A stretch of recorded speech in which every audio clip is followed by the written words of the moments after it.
तो प्रधानमंत्री नरेंद्र मोदी आज केरलम के चुनावी दौरे पर रहेंगे और केरलम में भारतीय जनता पार्टी के चुनाव प्रचार अभियान को धार देने के उद्देश्य से प्रधानमंत्री पलक्कड़ और त्रिशूर में आयोजित भव्य कार्यक्रमों में आज हिस्सा लेंगे। प्रधानमंत्री के इस दौरे की शुरुआत पलक्कड़ से होगी, जहां वो एक विशाल जनसभा को संबोधित करेंगे और इसके बाद त्रिशूर में एक भव्य रोड शो भी करेंगे।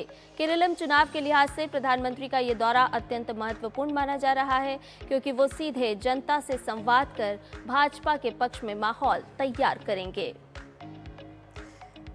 तो आपको बता दें कि आज प्रधानमंत्री नरेंद्र मोदी केरल में मौजूद रहेंगे, जहां भारतीय जनता पार्टी के चुनावी कार्यक्रम को आज धार देते हुए नजर आएंगे। केरल का प्रधानमंत्री का ये दौरा है और इस दौरान पलक्कड़ और साथ ही त्रिशूर में जनसभा को संबोधित करते हुए नजर आएंगे। रोड शो भी प्रधानमंत्री आज करेंगे और बीजेपी के पक्ष में माहौल बनाते हुए नजर आएंगे। प्रधानमंत्री यहां पर जनसभा को भी संबोधित करने वाले हैं। निश्चित तौर पर भारतीय जनता पार्टी में जिस तरह से कार्यकर्ताओं में उत्साह बढ़ाया जाए, प्रधानमंत्री नरेंद्र मोदी का संबोधन इसी पर आधारित होगा। कैसे इन विधानसभा चुनाव में भारतीय जनता पार्टी की पताका लहराई जाए। और इसी पर ताजा अपडेट ले लेते हैं। हमारे साथ में हमारे सहयोगी पलक्कड़ से धीरज इस समय जुड़ रहे हैं, सीधा उनका रुख करते हैं। धीरज, पलक्कड़ की अगर बात करें तो प्रधानमंत्री नरेंद्र मोदी का आज केरलम का ये दौरा और पलक्कड़ में जनसभा को संबोधित करते हुए नजर आएंगे। अपनी इस जनसभा में प्रधानमंत्री आखिर वहां से जुड़े हुए कौन कौन से अहम मुद्दों को शामिल करते हुए नजर आ सकते हैं? धीरज,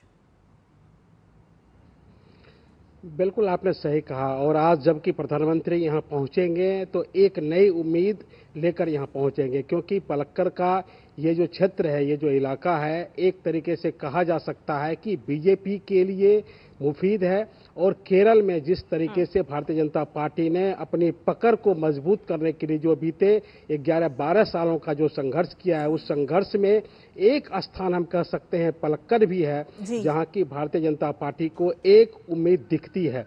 आज अगर हम पिछले विधानसभा चुनाव की ही बात कर लें, 2021 के विधानसभा चुनाव में यहाँ से ई श्रीधरन, जिनको कि मेट्रोमैन कहा जाता है, ई श्रीधरन को चेहरा बनाकर भारतीय जनता पार्टी ने केरल विधानसभा के चुनाव में उतारा था और मामूली अंतर से श्रीधरन यहाँ से चुनाव हार गए थे।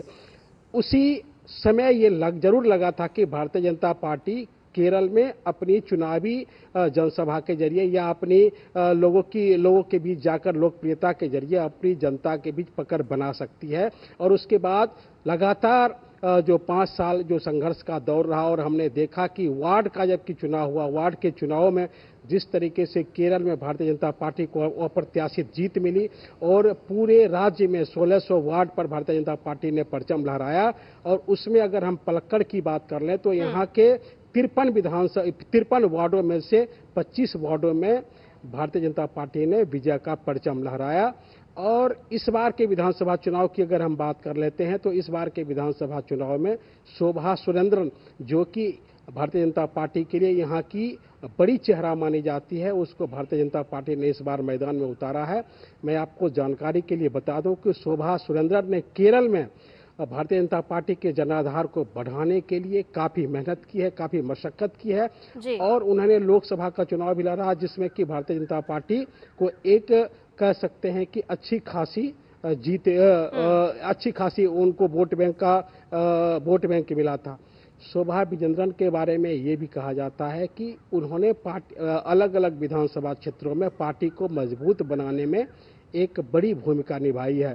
तो शोभा विजेंद्रन कह लें या ई श्रीधरन कह लें, उसके सहारे भारतीय जनता पार्टी केरल के विधानसभा चुनाव में और जो प्रदेश अध्यक्ष है राजीव चंद्रशेखर, उनके जरिए अपनी पकड़ मजबूत बनाने के लिए यहाँ जुटी हुई है। और अगर हम पिछले विधानसभा चुनाव की बात कर लें, पिछली विधानसभा चुनाव में इस विधानसभा सीट पर जहाँ की प्रधानमंत्री यहाँ पहुँच रहे हैं, वहाँ मात्र 3500 वोटों से भारतीय जनता पार्टी को शिकस्त मिली थी। उसी के सहारे भारतीय जनता पार्टी अब चाह रही है कि जो केरल के विधानसभा चुनाव में जहां बिल्कुल धीरज, यानी कि भारतीय जनता पार्टी का फोकस होगा कि जो ये 3500 वोटों का अंतर था इसे भरा जाए और इसके साथ साथ और भी अन्य ऐसी विधानसभाएं हैं जिन पर फोकस किया जाए, या फिर बहुत कम मार्जिन से यहाँ पर शिकस्त मिली हो, वहां पर शायद भारतीय जनता पार्टी का ज्यादा फोकस नजर आ रहा है।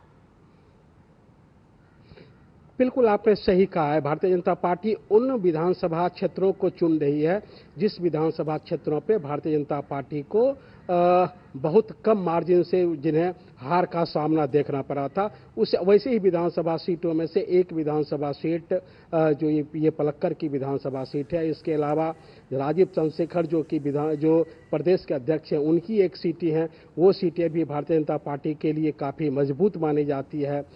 इसके अलावा एक दो और सीटें हैं, कोट्टियम में भी प्रधानमंत्री की जनसभा होने वाली है, वहाँ की भी जो सीटें हैं वो भारतीय जनता पार्टी के लिए जनाधार वाली सीटें हैं। तो इसी जनाधार के जरिए भारतीय जनता पार्टी केरल में अपनी पकड़ मजबूत बनाना चाह रही है। और जो सबसे अहम बात केरल के लिए है कि यहाँ पे जो एलडीएफ है, एलडीएफ का यहाँ का जो अगर उम्मीदवार हम कह सकते हैं तो पिछले 3 बार के विधानसभा चुनाव वो तीसरे नंबर पर रहा है। यहाँ पे जो मुख्य मुकाबला है वो यूडीएफ और भारतीय जनता पार्टी से है। और यहाँ की चुनावी सभा में खुद राहुल गांधी कह चुके हैं कि हमारा जो मुकाबला है, यूडीएफ का जो मुकाबला है केरला में, वो भारतीय जनता पार्टी के साथ है। तो एक तरीके से हम मान सकते हैं कि केरल के इस बार के विधानसभा चुनाव में यूडीएफ के सामने भारतीय जनता पार्टी कड़ी टक्कर देती हुई आपको जरूर नजर आएगी। और जबकि नतीजे आएंगे तो ये जरूर देखने को मिलेगा कि भारतीय जनता पार्टी के सीटों में इजाफा हुआ है, या ये हम जरूर कह सकते हैं कि भारतीय जनता पार्टी ने अपने वोट बैंक में बहुत ज्यादा इजाफा किया है केरल में। जी, बहुत बहुत शुक्रिया तमाम जानकारी और अपडेट्स हमारे साथ साझा करने के लिए धीरज, इस महत्वपूर्ण खबर से जुड़े हुए।